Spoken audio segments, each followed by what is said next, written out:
Olá, querido irmão do curso pastoral telepresencial. Eu sou o pastor André Francisco e nós vamos continuar juntos aqui no nosso estudo dos evangelhos, do Evangelho de Mateus. Bom, aula passada nós falamos sobre o capítulo 3 do Evangelho de Mateus e nós falamos sobre a apresentação do rei, né, no momento em que João Batista apresenta o Senhor Jesus ao mundo, né, como o Cordeiro de Deus que há de tirar o pecado do mundo, e também falamos sobre a unção do rei. Então, a palavra de Deus diz que Jesus ele foi levado ao Jordão e foi batizado por João Batista.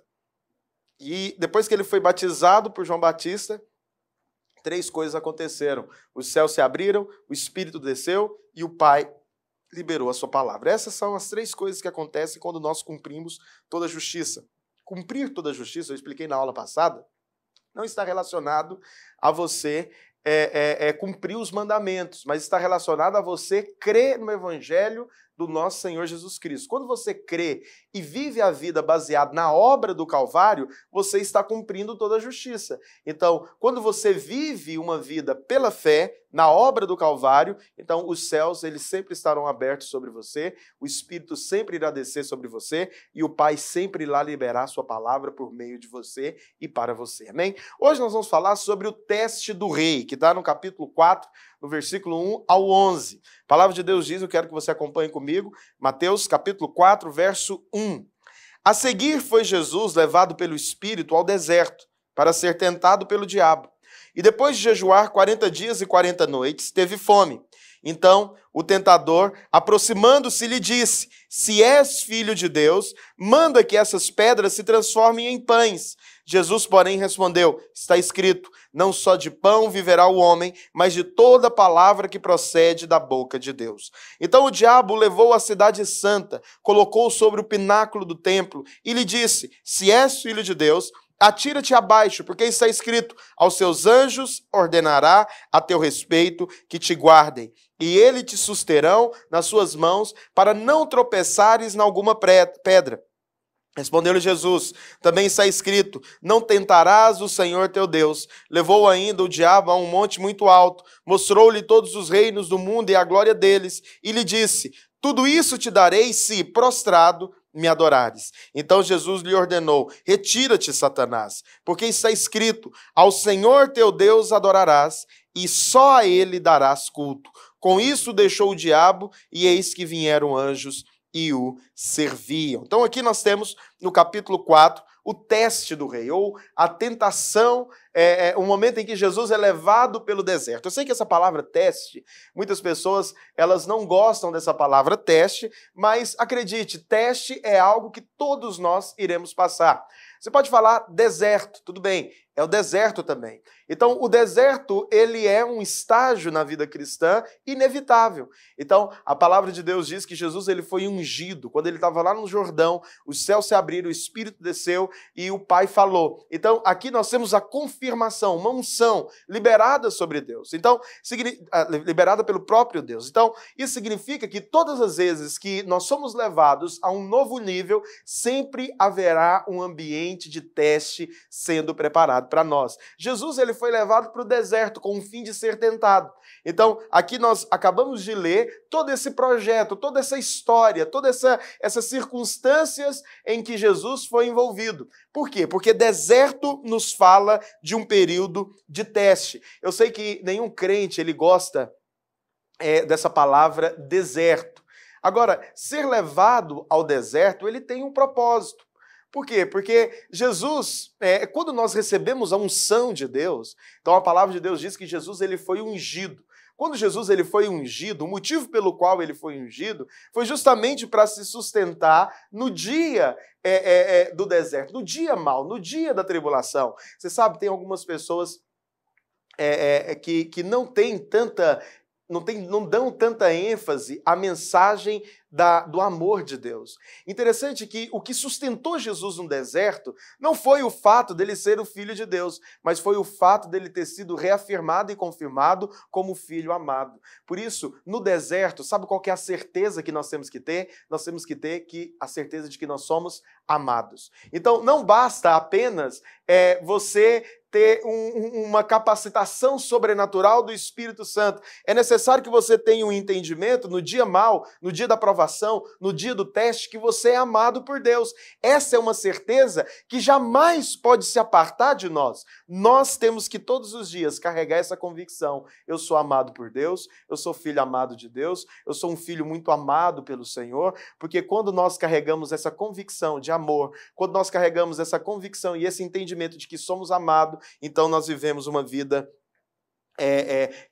nós temos a capacitação para passar pelo deserto. Então, a unção, ela tem um propósito duplo. Primeiro, ela vem para nos capacitar para o ministério e também para nos capacitar a vencer a tentação. Então, em Deuteronômio, capítulo 8, versículo 2, a palavra de Deus nos fala a respeito do deserto. Eu queria que você, se você tiver com a sua Bíblia, acompanhasse comigo em Deuteronômio, capítulo 8, verso 2. A palavra de Deus diz assim: recordar-te-ás de todo o caminho pelo qual o Senhor teu Deus te guiou no deserto, estes 40 anos, para te humilhar, te provar e para saber o que estava no teu coração, se guardarias ou não os meus mandamentos. Ele te humilhou e te deixou ter fome e te sustentou com maná que tu não conhecias, nem teus pais o conheciam, para te dar a entender que não só de pão viverá o homem, mas de tudo o que procede da boca do Senhor viverá o homem. Então, interessante que o deserto nos aponta para algumas coisas. Nós temos alguns princípios no deserto. Interessante que quando Jesus ele foi levado para o deserto, às vezes nós perguntamos por que nós passamos pelo deserto. O deserto ele tem um objetivo. Nada na palavra de Deus é por acaso. Então, muitas vezes nós somos levados ao deserto justamente para isso. Às vezes nós somos levados ao deserto para nos humilhar, para nos quebrantar. Você fala, pastor, ser humilhado é inevitável. Você sabe, o processo do quebrantamento passa pela ausência do eu, da justiça própria. Então, às vezes, o Senhor ele vai nos humilhar no sentido de nos quebrantar, de remover o ego, de tirar-nos do centro e deixar que a glória dele se manifeste na nossa vida. Então, o deserto, ele tem esse objetivo. Ele tem o objetivo de nos humilhar, mas também ele tem o objetivo de provar. Provar o quê? Provar o que está no coração. Você sabe, o deserto é um lugar onde tem muita luz, porque lá só tem sol. Então, é sol e areia. Então, o deserto é o lugar onde o Senhor, ele nos prova. Ele nos prova. É no dia mau que você vai manifestar quem realmente você é.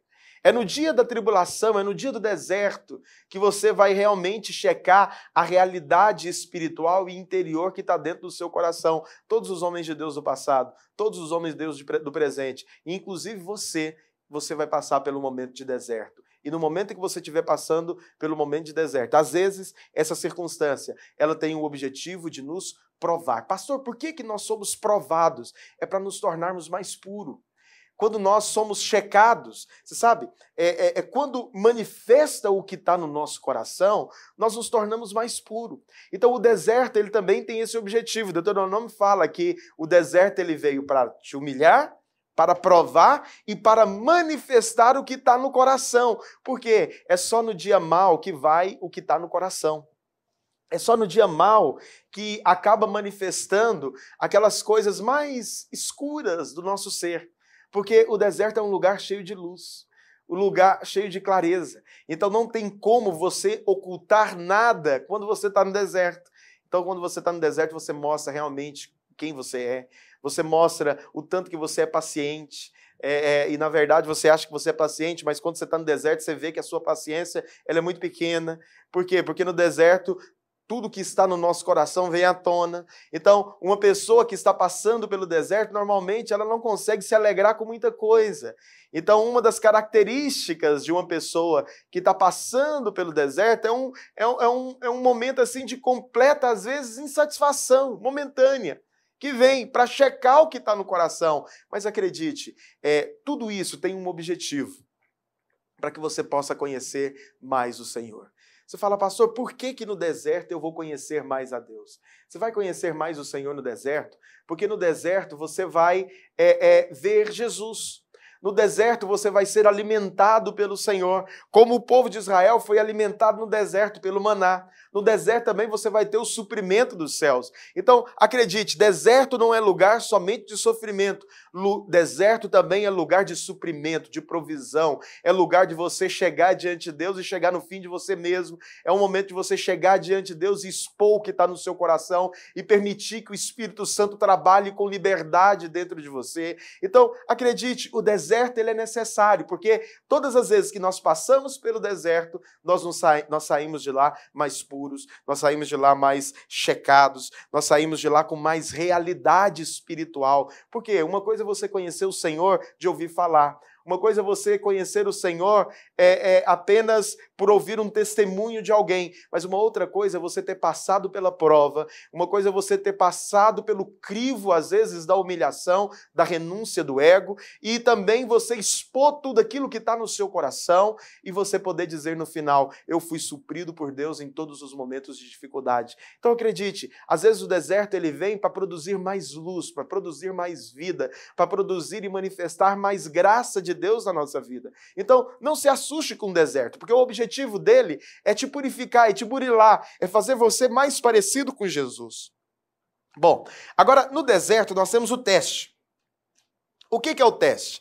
Nós podemos ver que esse teste ele estava voltado por seguintes aspectos. Primeiro, o diabo questionou o que Deus havia falado. Então, no versículo 17, o Senhor diz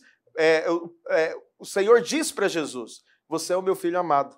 Já no versículo 3 aqui, do capítulo 4, ele diz, olha, se você é filho de Deus, ou seja, a tentação aqui é para não acreditar no amor, não acreditar que ele é filho e não só filho, mas filho amado. Por que Jesus ele conseguiu vencer essa tentação? Porque Deus, no versículo 17 do capítulo 3, reafirmou para ele que ele é filho amado.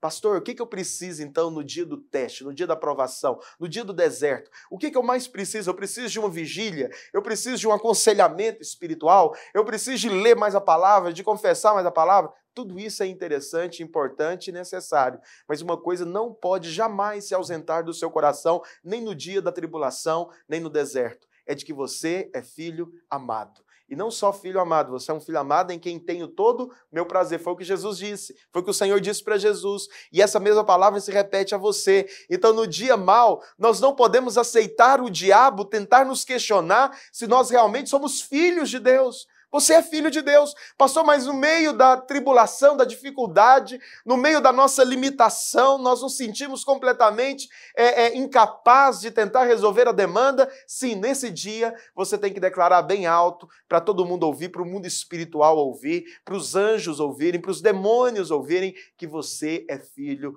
amado. Você é filho amado. Você não precisa de provar nada. Você não precisa de provar nada, porque os céus já testificam a seu respeito. Você é filho amado. Existe um selo espiritual. Esse selo é o sangue de Jesus. O sangue de Jesus é a prova do seu amor por você. Deus ele não precisa de provar mais que te ama, ele já provou. Então, no dia do teste, mantenha-se firme na verdade do amor de Deus. Você é amado pelo Senhor. Agora, ele também tentou levar Jesus a provar que ele era o filho de Deus. Você sabe que uma das características da religião é que a religião ela sempre quer que você prove alguma coisa. Ela sempre quer que você prove, então prove. Se você é filho de Deus, então prove. Se você é o pastor ungido, então prove. Se você é o líder abençoado, então prove. Presta atenção, a religião ela sempre está tentando levar-nos a provar algo, mas você não precisa provar. Por quê? Porque Deus ele já testifica a seu respeito. Você é filho amado do Senhor. Essa é a verdade de Deus. Agora, o mesmo acontece conosco. Constantemente nós somos tentados a passar por esse tipo de circunstância.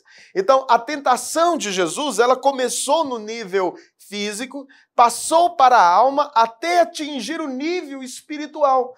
O mesmo acontece conosco, ela sempre começa no plano físico, para produzir depois um desgaste emocional, um desgaste na sua alma, para abalar o seu espírito ao ponto de você retroceder, ou pensar em retroceder. Mas deixa eu te dizer, quanto mais você reafirma o amor de Deus, a bondade de Deus, o cuidado de Deus a seu respeito, quanto mais você testifica que Deus é bom, que as suas misericórdias duram para sempre, quanto mais você testifica a respeito da graça e do favor de Deus, mais você irá se firmar e se fortalecer no dia da tentação. Então, a tentação, vamos olhar aqui a tentação,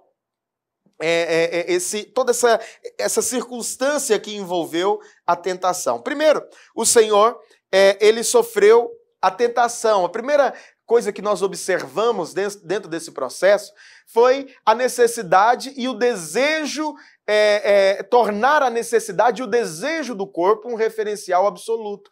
Então, se eu preciso, eu posso. O diabo também queria que Jesus ele saísse da posição de homem e de filho do homem, dependente de Deus. Somente nessa posição ele poderia realizar a redenção. Então, quando o diabo ele fala, olha, se você é o filho de Deus, então transforma essas pedras em pães. Irmãos, eu vou te dizer, se Jesus quisesse transformar aquelas pedras numa confeitaria, numa panificadora maravilhosa, gostosa, ele poderia fazer isso. Mas ele não fez. Por quê? Porque Jesus ele estava com a arma afiada na sua boca e ele estava fortalecido a respeito da bondade de Deus. Agora, existe também aqui uma outra tentação, que é a tentação da alma. Qual que é a tentação da alma? Seria muito extraordinário Jesus, ele de repente, a Bíblia diz que ele foi levado ao pináculo. Então, se você é o filho do homem, se você é o filho de Deus, atira-te daqui abaixo e o Senhor dará ordem aos teus anjos. Eu posso te dizer, poderia vir uma carruagem de fogo dos céus para buscar o Senhor se ele quisesse. Por quê? Porque esse é o desejo sempre da alma. Qual que é o desejo da alma? De aparecer. Qual que é o desejo da alma? De mostrar. Qual que é o desejo da alma? É do show. É de você mostrar que você é o homem de Deus. É de você provar que você é o homem de Deus. Você já viu? Todo mundo tem essa tentação na alma. Então, às vezes, eu encontro pessoas e eles falam, pastor, olha, eu tive uma visão, essa visão, nós vimos num estádio maravilhoso, lotado. E eu falo, é mesmo? E nesse estádio, quem que estava pregando? Então, normalmente, quem está pregando é ele que está tendo a visão. Por quê? Porque muitas vezes nós somos assediados pelo show. A alma é assediada para demonstração de poder. Então, é muito comum, imagina, você está lá no encontro, de repente uma pessoa fica possessa, aí todo mundo está tentando expulsar e não consegue, aí de repente vem você com um comando e libera tudo, expulsa tudo. Aí fica naquela tentação, o diabo ele começa a falar no seu ouvido, ele começa a dizer, rapaz, mas você é poderoso realmente. Você, com uma palavra, você recebeu tudo. Você sabe o que é interessante? Aqui no ministério de Jesus, Jesus ele não tinha esse desejo pelo glamour. Muito pelo contrário, quando ele curava, ele dizia, olha, não fala para ninguém, por favor. Vai e oferece aquilo que Moisés ordenou, mas não conta para ninguém. Muito pelo contrário, sai calado, fica calado, não fala. Por quê? Porque Jesus ele não queria nenhum tipo de glamour. O glamour dele seria a cruz. A cruz que era o objetivo de Deus, de Jesus. Então, ele já sabia que ele seria, que ele teria o seu fim numa cruz do Calvário. Tanto que ele falou isso, ele anunciou isso pelo menos 2 vezes. Então, deixa eu te dizer uma coisa. A alma, a carne, ela sempre deseja pelo show. Ela sempre deseja pelo show. Mas você não vê Jesus se gabando de nenhuma cura dele. Você não vê Jesus chegando lá na sogra de Pedro falando, olha, irmão, eu vou te curar aqui dessa febre que você tá, mas você precisa de ver o que eu fiz ali. Eu estava lá na casa de Lázaro, eu chamei Lázaro para fora e Lázaro ressuscitou. Você precisa de ver que coisa extraordinária. Deus está operando através de mim poderosamente. Então, eu multipliquei pão, Pedro. Você precisava de ver, Pedro, você não estava lá na multiplicação de pães. Você precisava de ver, na hora que eu multipliquei os pães, Pedro de Deus começou a pipocar pão para todo lado. Por quê? Porque eu só dei graça, eu nem orei, nem repreendi demônio nenhum, só levantei e dei graça e os céus se abriram. Você não vê Jesus se gabando de nenhum milagre. Por quê? Porque esse não era o objetivo dele. Esse não era o desejo do coração dele. Muito pelo contrário, ele veio para servir, ele veio como um servo, para não ficar na evidência de toda a sua obra. Mas deixa eu te dizer uma coisa, quantos de nós não somos tentados a demonstrar um pouco de poder, um pouco de autoridade, um pouco de reconhecimento? Pastor gosta, às vezes, é assediado e tentado a ter aquela coisa do reconhecimento, né?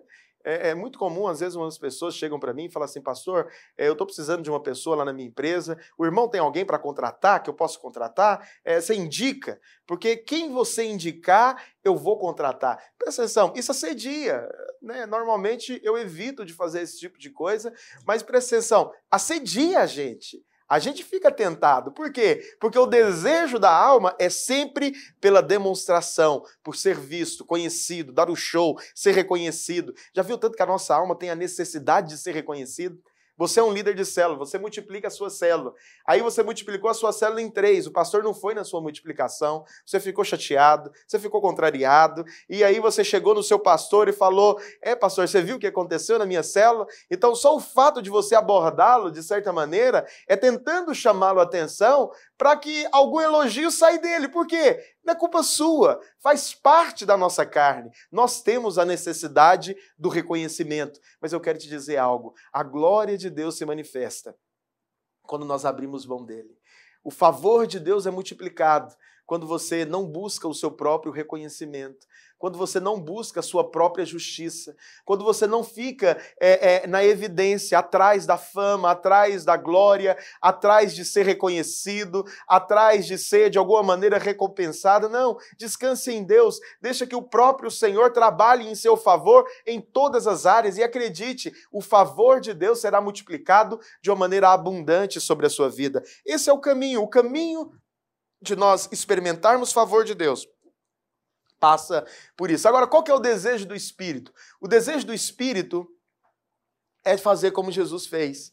Na oração do Pai Nosso, Jesus ele faz uma entrega. Jesus ele entregou a Deus o reino, o poder e a glória. Está lá na oração do Pai Nosso. Você sabe que os reinos deste mundo pertencem a Satanás. Mas lá na oração do Pai Nosso, o Senhor entregou. Por quê? Porque o Senhor não queria. O reino, o poder e a glória são coisas que a nossa carne deseja, que a nossa alma anseia. Às vezes somos assediados, mas acredite, não substitua a glória de Deus, não substitua a mensagem do Evangelho pelo reino, pelo poder e pela glória. São coisas que sempre vão nos assediar. São coisas que sempre vão tentar tomar lugar no nosso coração. Às vezes você está num lugar onde você é muito elogiado, onde você é muitas vezes... colocando aqui no nosso ditado popular, você é muito paparicado. Mas acredite, não permita que isso tome conta do seu coração. Você fala, pastor, mas o povo me ama. Sim, o mesmo povo que te ama, amava Jesus. E esse povo que amava Jesus, na sexta-feira, gritava Hosana, mas no sábado estava gritando crucificam.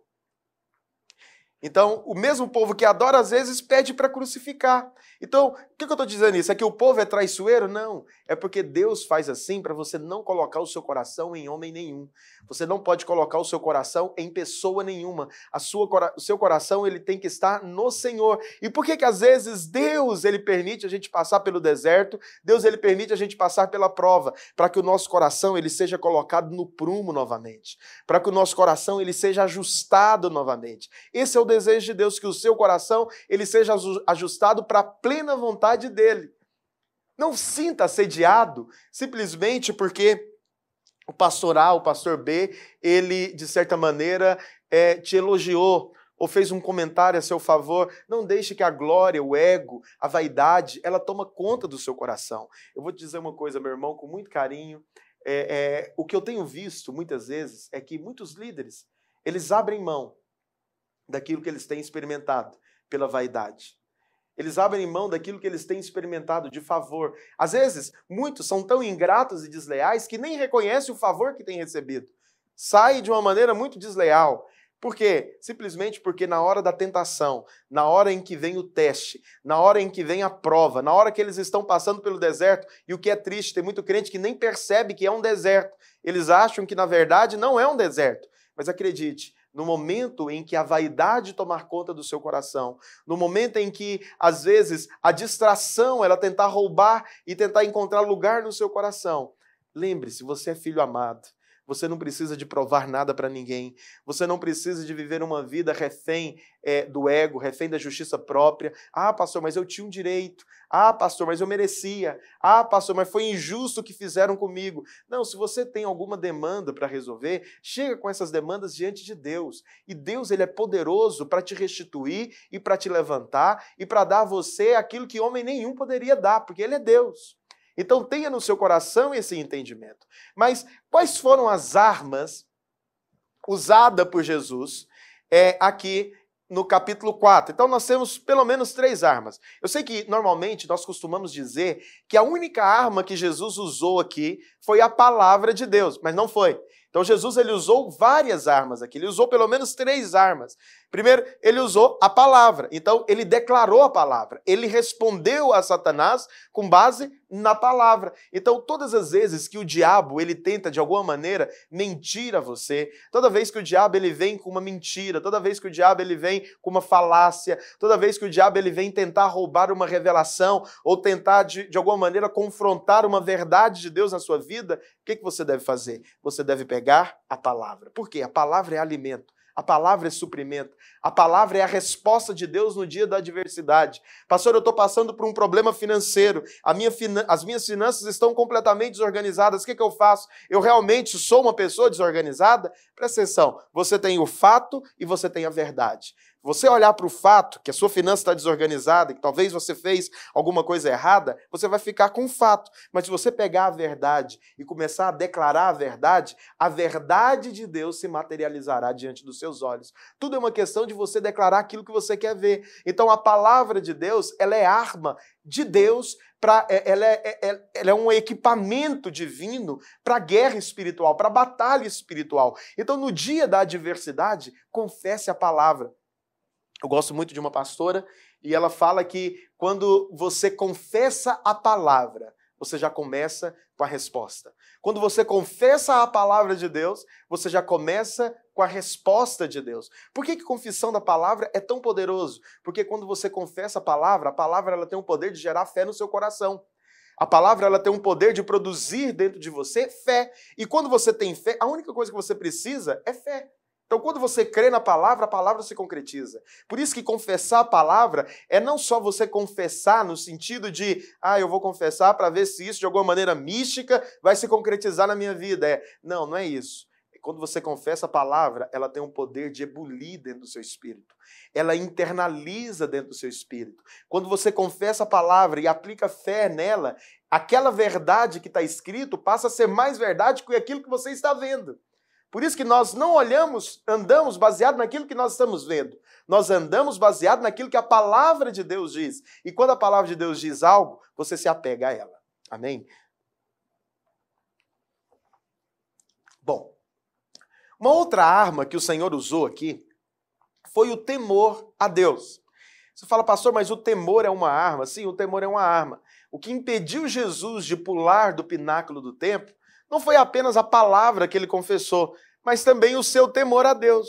Então a palavra de Deus nos mostra que há uma relação íntima entre vencer o pecado e o temor a Deus.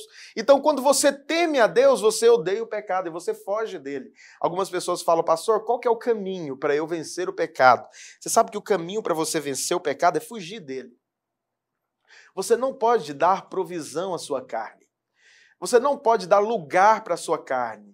Então você, às vezes, tem problema com imoralidade, com pornografia, e você dá lugar para a sua carne. Você fala, vou entrar na internet aqui, não tem ninguém, vou aproveitar que está sozinho, deixa eu ver aqui. Esse negócio de pornografia não tem mais poder sobre a minha vida. Então você começa ali de maneira despretensiosa, quando é fé você está mergulhado no problema. Então tudo isso é porque você deu provisão à carne. Então se você tem tentação em uma determinada área, então evite aquela área. Você fala, pastor, mas eu não consigo. Não, você consegue. Você consegue porque quando você clama pela provisão do Espírito Santo, o Espírito Santo também te sustenta. Então, quando no dia da tentação você clamar ao Senhor, Senhor, me livra. Eu estou aqui prestes a cair, eu estou aqui prestes a cometer uma loucura. E você clamar pela graça de Deus, por causa do temor de Deus no seu coração, acredite, Deus ele vai produzir livramento e ele vai produzir força para você vencer o pecado. Então deixa eu te dizer, não tente vencer o pecado pela sua própria força. Não pense. Eu fico, às vezes, chocado com algumas pessoas, porque elas têm, às vezes, a boa intenção, e às vezes quando elas pecam, elas querendo dar uma resposta positiva diante de Deus, elas dizem, pastor, olha, eu caí nesse problema aqui, mas eu quero te dizer que essa foi a última vez que eu caí nesse problema. Essa foi a última vez que eu pequei nessa área. Essa foi a última vez que eu errei nisso. Presta atenção, acredite, homem nenhum pode fazer esse tipo de afirmação. O que nós precisamos é da dependência completa do Espírito Santo. É você chegar diante de Deus e falar, Senhor, me livra, porque não há bem nenhum em mim. Nenhum bem há em mim, eu preciso da sua misericórdia, da sua graça na minha vida. E quando você clama pela misericórdia e pela graça de Deus, a graça de Deus se manifesta. Então o temor, ela é uma arma. Você fala, pastor, o temor é o medo? Não, o temor não está relacionado com o medo, mas está relacionado com o respeito. Então você é tão constrangido pela graça de Deus, pela bondade de Deus, que você tem temor de Deus. Porque você sabe que Deus, o que Ele diz é e o que Ele fala se cumprirá. Então, quando você pensa na possibilidade do pecado e você vê quais são as consequências dele, você gera um temor. Então, o temor de Deus, claro que me afasta do pecado. O temor de Deus é claro que é sim uma arma para me livrar do dia mau no dia da tentação. Então, eu tenho 2 filhos. Eu tenho uma filha e a minha filha, constantemente, às vezes, ela tem 10 anos, às vezes ela vai fazer alguma coisa errada. Às vezes ela faz alguma coisa que me desagrada. Quando ela faz alguma coisa que me desagrada, ela sabe que vai ter consequências. Ela sabe que eu vou ficar, às vezes, contrariado. Eu não vou deixar de amá-la, mas às vezes eu vou ficar contrariado. Eu não vou deixar de ter amor por ela, mas às vezes, naquele momento, eu vou ter que lidar com aquela circunstância onde ela errou. De maneira que, depois, o que acontece? Ela passa a pensar 2 vezes na hora de errar. Ela passa a realmente reavaliar as suas atitudes antes de fazer alguma coisa. Por quê? Porque ela sabe que às vezes pode ter consequência. Não muda em nada o meu amor. A minha filha, eu sempre vou amá-la, independente do que ela fizer. Mas acredite, as atitudes têm consequências. E nós precisamos de saber e entender que diante de Deus, isso também é válido, isso também é real.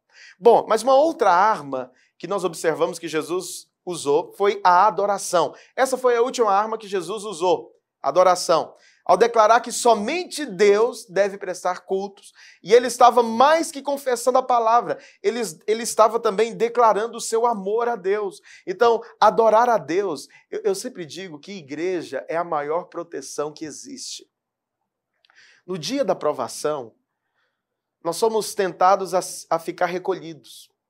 Nós somos desafiados, às vezes, a nos recolher. Você fala, no dia da tentação eu vou ficar mais quieta em casa, eu não vou no culto, eu acho que eu estou no momento entre eu e Deus, mas deveria ser o contrário. No dia da dificuldade, no dia da provação, deveria ser o dia onde você mais procurasse os irmãos para estar junto. Por quê? Porque essa comunhão viva fortalece. Essa comunhão poderosa de adoração que existe no meio do corpo produz vida dentro de você. Então, acredite, às vezes, muitas circunstâncias poderiam ser evitadas dentro de você se você entendesse isso. Poxa, eu estou precisando de adorar a Deus, eu estou precisando de buscar a Deus, eu estou precisando de ter um tempo onde eu vou declarar as maravilhas do Senhor. Então você pega um salmo, você começa a confessar, você pega uma música, você coloca e começa a adorar o Senhor e a declarar a sua grandeza e declarar as maravilhas do Senhor. Tudo isso tem poder diante da tentação. Faz o teste. No dia mau, no dia da tentação, adore a Deus. Adore a Deus, levante as suas mãos e comece a declarar ao Senhor, Senhor, o Senhor é bom, o Senhor é grande, o Senhor é maravilhoso, o Senhor é poderoso, o Senhor tem poder para me transformar, para me salvar, para me redimir. Sim, Deus ele é poderoso para fazer infinitamente mais na sua vida. Essas 3 armas foram as 3 armas que Jesus usou. A palavra, o temor e a adoração a Deus. Bom, além disso, nós observamos também no versículo 12 ao versículo 25, o ministério de Jesus.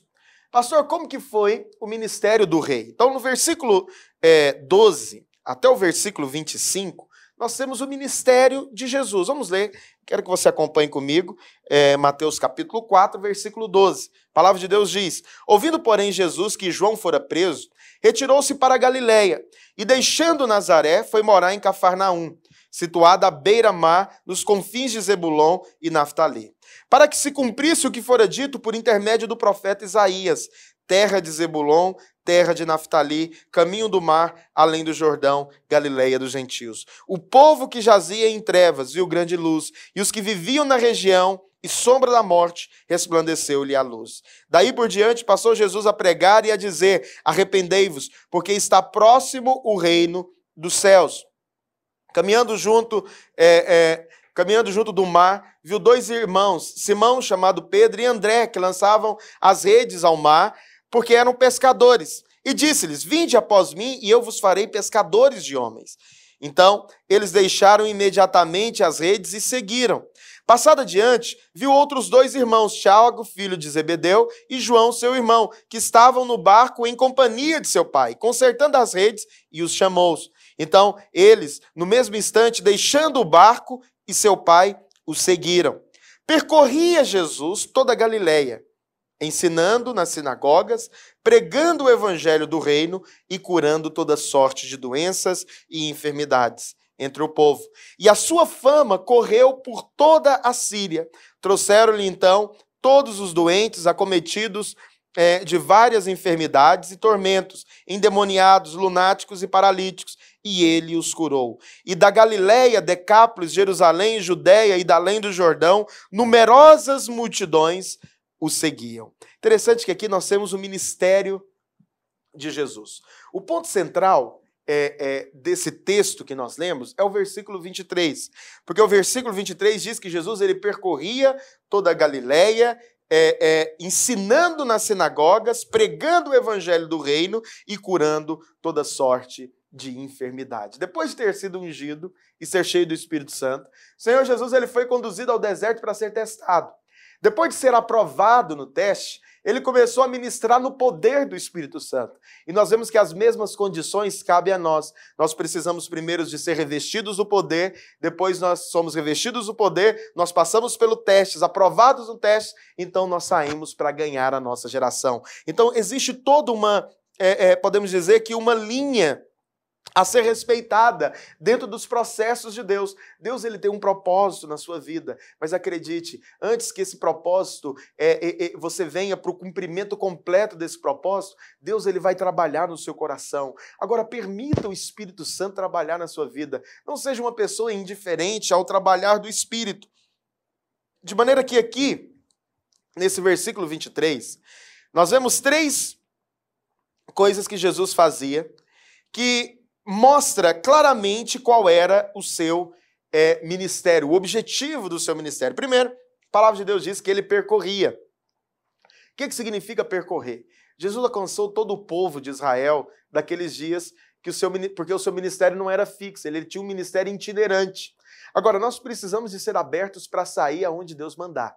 Eu sei que às vezes nós temos a tendência de achar que Deus ele quer que a gente fique no lugar que ele nos estabeleceu e ficamos ali para sempre. Não, acredite, o lugar onde Deus te estabeleceu hoje, Deus tem um propósito nesse lugar. Eu não sei onde você está, não sei se você lidera, não sei se você é um discipulador, ou se você trabalha em uma determinada empresa, eu não sei se você foi colocado na sua família para anunciar o evangelho de Deus aos seus parentes, mas eu quero te dizer, existe um propósito de Deus nesse lugar onde você está. E o que nós precisamos então, pastor? Nós precisamos de cumprir esse propósito.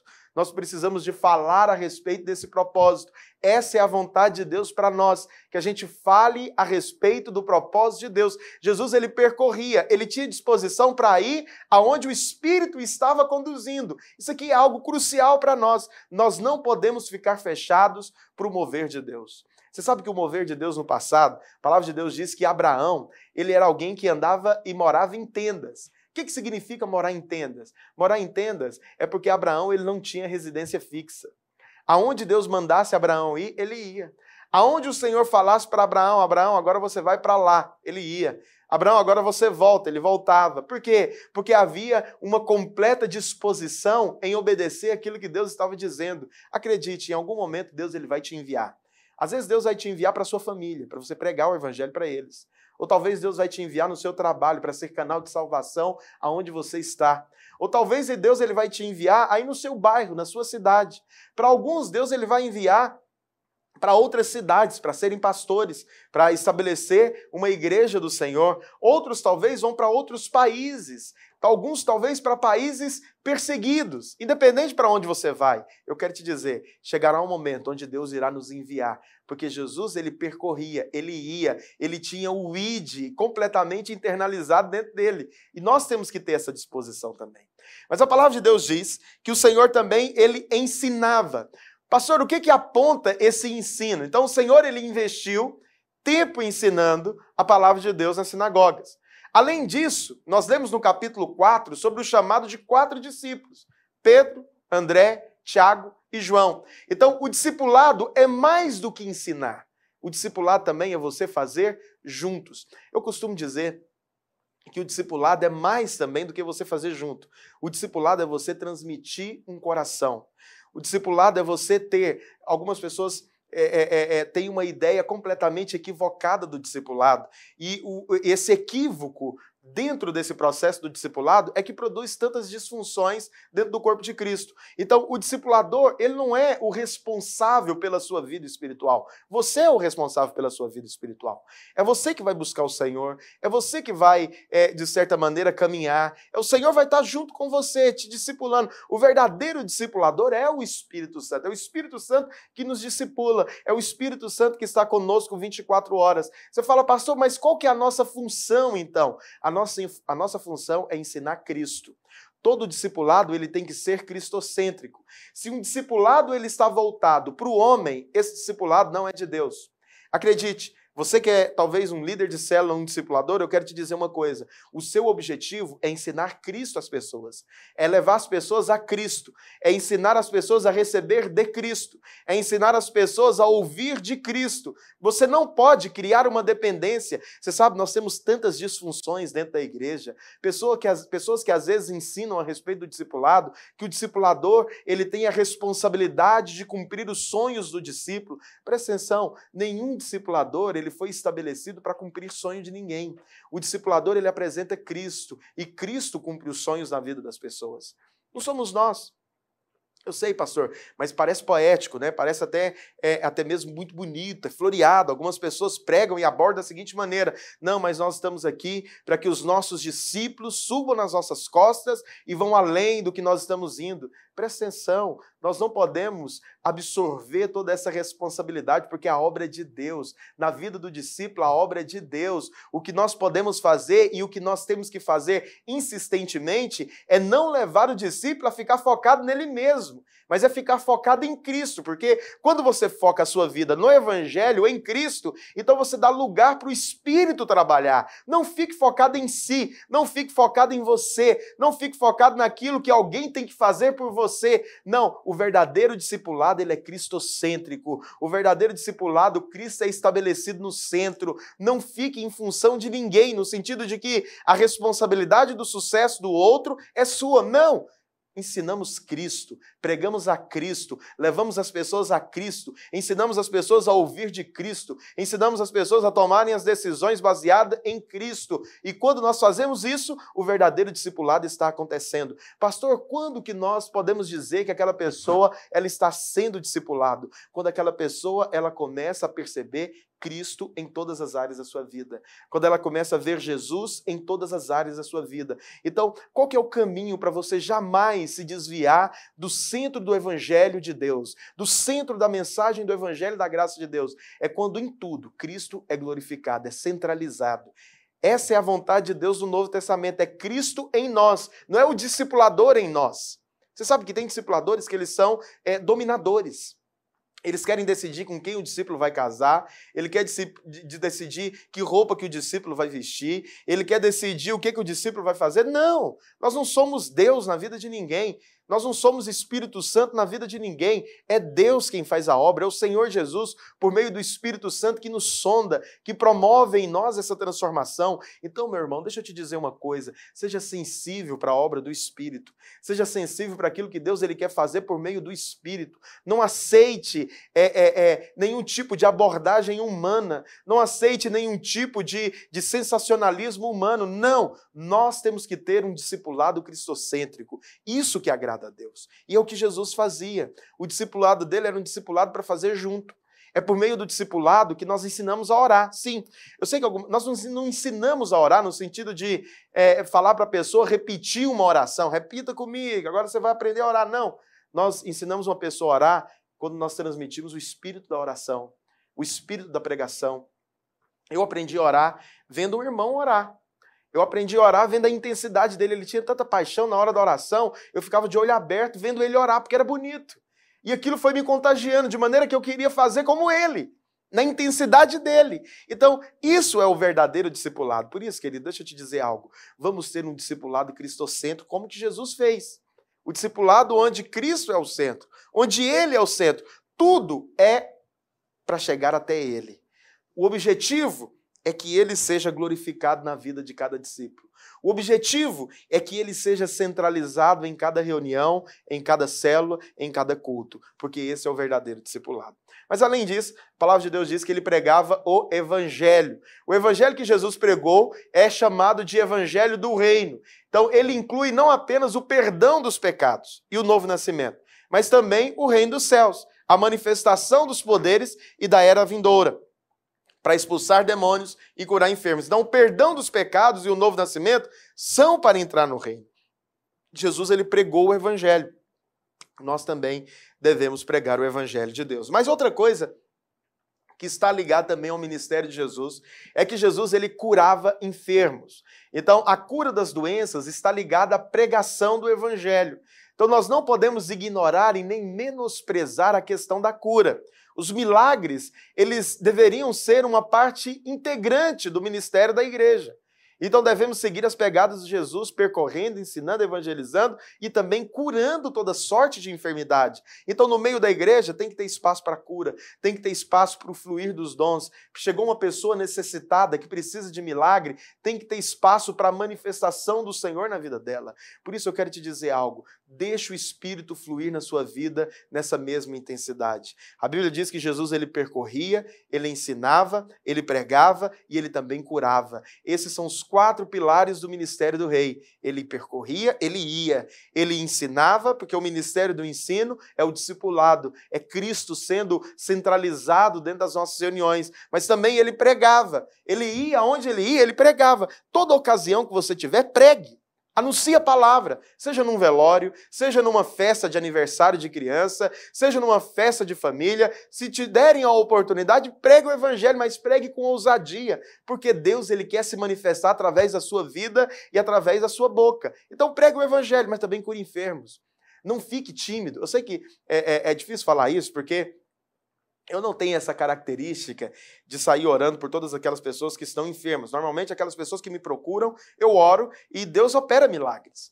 Mas eu admiro pessoas que, às vezes, eles estão andando. Me lembro de um irmão que ele estava andando e, de repente, ele parou uma pessoa que estava com um braço engessado.